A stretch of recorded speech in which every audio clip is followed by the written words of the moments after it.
Когда завершаются конкурсы, закрываются фестивали и премии различных уровней, когда раскрыта интрига, названы победители, интерес публики, как правило, не угасает. Сюжет принимает иной оборот. Настает время узнать историю победы, судьбу таланта, его дальнейшие планы, индивидуальные секреты успеха. Гостем нашей студии была сегодня лауреат театральной премии «Золотая маска» Альбина Шагимуратова.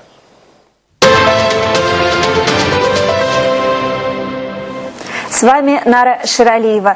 В нашей студии солистка Татарского театра оперы и балета имени Джалиля, приглашенная солистка Большого театра Альбина Шагимуратова. Когда на церемонии вручения «Золотой маски» объявили о том, что именно эта певица стала лауреатом Национальной театральной премии, зал взорвался овациями. Альбину Шагимуратову по праву именуют любимицей московской публики. Она взошла на оперный олимп стремительно и эффектно. Ее хрустального тембра голос сегодня можно услышать в спектакле Большого театра «Руслан и Людмила», в других значимых постановках по всему миру.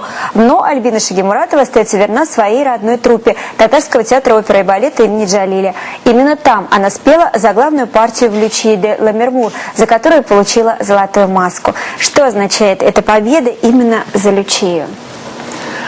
Огромная радость и за себя, и за театр, поскольку театр впервые номинировался на таком престижном фестивале.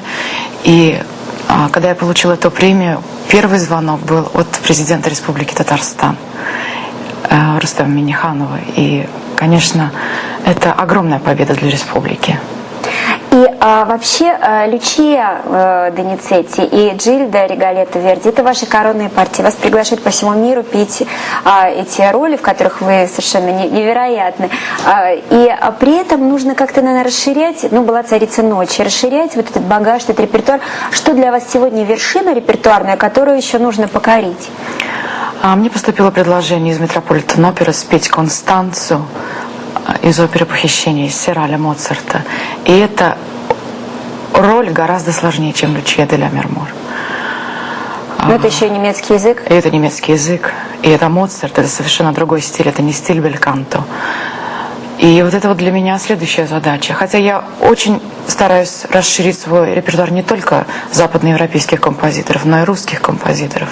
К примеру, этим летом я буду петь впервые партию Антониды в опере «Иван Сусанин» Глинки в Париже. А как вы решаете для себя проблему, которая, в общем, проблема для многих оперных звезд, быть в труппе, не быть в труппе? Потому что это же не свобода.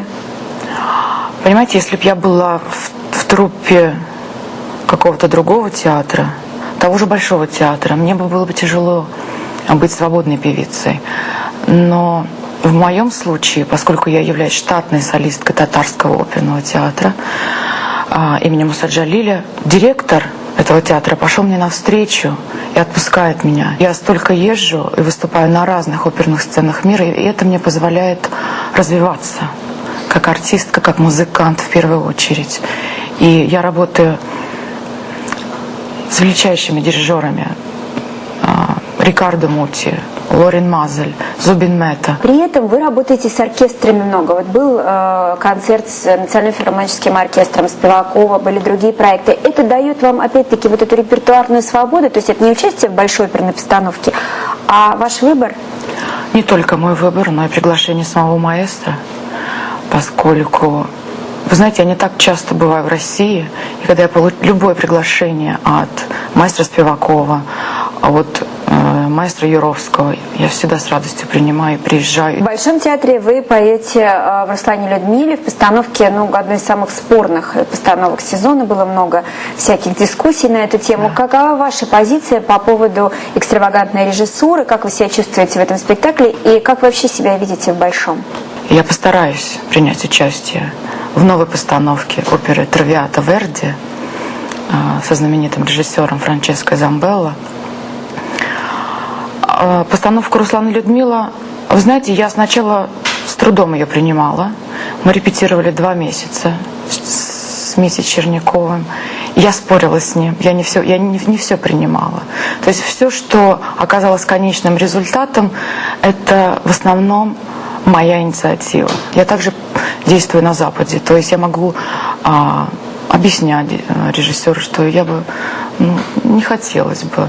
И доказываю свою позицию, что именно так надо. Поэтому вы символизируете ту самую оперу, большую оперу, и дай бог вам только рост на этом пути. Спасибо большое. Спасибо и до встречи. Спасибо.